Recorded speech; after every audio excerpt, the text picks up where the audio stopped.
Beredar di media sosial kisah seorang pengusaha non-muslim asal Salatiga, Jawa Tengah bernama Aryawan Santoso membangunkan musola untuk karyawannya. Kisahnya itu viral di media sosial setelah ia mengunggah sebuah konten tentang potret karyawannya yang sedang sholat di gudang. Dalam unggahannya di akun TikTok pribadinya, @mrking.treat memperlihatkan salah satu karyawannya yang sedang sholat di tengah rak-rak pakaian yang sempit. Setelah melihat karyawannya sholat, ia kemudian bergegas menunjukkan bangunan yang akan dibuat menjadi musola. Video pria yang kerap disapa Koking itu kini telah dilihat lebih dari 2 juta pengguna TikTok dan mendapat banyak apresiasi dari warganet.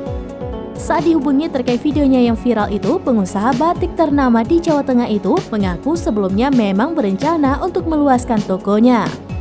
Selain itu, ia juga berniat membuat musola agar karyawannya lebih nyaman saat beribadah. Diakui Koking, toko batiknya yang berada di Salatiga, Jawa Tengah memang belum memiliki musola. Ia pun menyadari para karyawannya sholat di tempat yang kurang nyaman. Koking juga mengakui hatinya tak tega melihat karyawannya sholat di tempat yang tak seharusnya. Untuk itu, ia berharap agar pembangunannya segera selesai.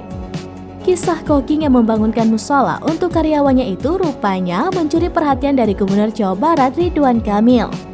Ridwan Kamil menyebut aksi viralnya Koking itu merupakan pengamalan Pancasila.